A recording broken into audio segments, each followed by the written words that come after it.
Now, a great alternative to the cable rope crunch is actually performing it on a lat pull down. What you want to do is take a rope attachment, attach it to the lat pull down, and what we're going to be doing is facing away from the machine rather than towards it. What you want to do with the part where you usually put your knees under as well is set it up fairly high so you've got support on your lower back to push into as you crunch, okay? So what we're going to do is take the rope, sitting down onto the lat pull down itself, and again, like I said, making sure that your back is nice and supported against the machine. What I want you to do from here is take your feet and push them hard into the floor, and again, drive your back into the pad. If you leave your feet quite like soft and not really tensing, then what's going to happen is your feet are probably going to lift off the ground and you're going to lose stability, okay? So what we want to do is create as much stability as we can, pushing into the floor. We're going to take the ropes, put them on either side of your head in this position, and then make sure that your stomach is pulled in nice and tight.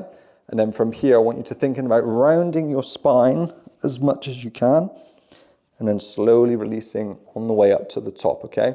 The main thing that we need to do during this exercise is really think about crunching and pulling your ribs and hips down together, and then slowly releasing on the top to get a nice stretch through the abs as well, okay? And then breathing out, and then slowly releasing. Now, the things that you don't want to do on here is allow your arms to move up during the exercise.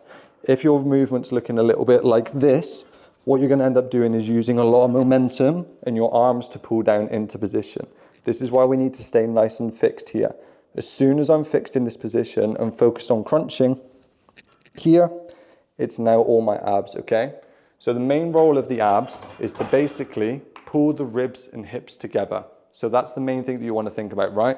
So if I'm sat in this position here, what I'm trying to do is round my spine, pull my ribs down and curl up into the ball. As I slowly release, I'm thinking of my ribs and hips stretching out away from each other, just like this. If we focus on this movement during this exercise, this is how we're going to fully stimulate those abs. Another thing that you want to be aware of during this exercise is making sure that you get a good pause at the bottom. What we don't want to be doing is bouncing out of the movement, okay? We want to really focus on getting a good contraction. So to do that, we need to get a hold and then just very slowly resist on the way up, so that way we can make sure that we're putting all that tension into our abs.